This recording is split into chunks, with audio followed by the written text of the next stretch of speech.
Lien entre les suburi 1, 2 et 3 du Ken. Bien souvent, des problèmes viennent dans la compréhension et l'interprétation des suburi parce qu'ils sont vus de manière segmentée. On a parlé du problème du Ken dans le dos pour le premier suburi. Beaucoup de pratiquants vont parler de ce côté non martial, de l'impossibilité d'amener le sabre aussi loin dans une situation de combat.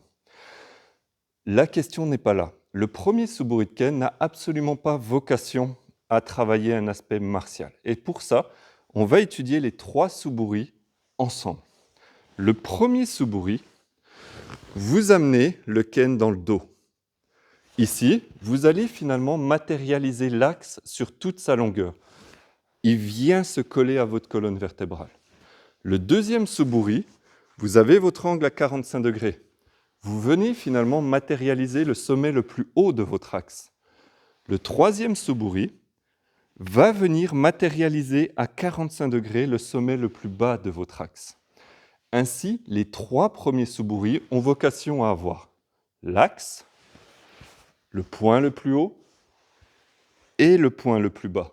Et à partir de là, avec 3 mouvements, vous allez apprendre dans le premier temps à mobiliser votre axe complètement, dans le deuxième, à créer une force à partir du point le plus haut, et dans le troisième, à générer une force à partir du point le plus bas. Ce qui fait qu'avec 3 mouvements, vous avez la capacité de générer une force à partir de la totalité de votre axe. Premier suburi, je découvre mon axe. Deuxième suburi, je découvre la partie haute de mon axe. Troisième suburi, je découvre la partie basse de mon axe. Et c'est pour ça, dans le troisième suburi, qu'aucune intention de positionnement de la lame ne doit être recherchée. Vous ne devez pas chercher à cacher la longueur de votre arme et à y mettre des intentions martiales inutiles. Vous devez simplement retrouver ce que vous avez en haut, en bas. Et alors, vous allez fermer le circuit.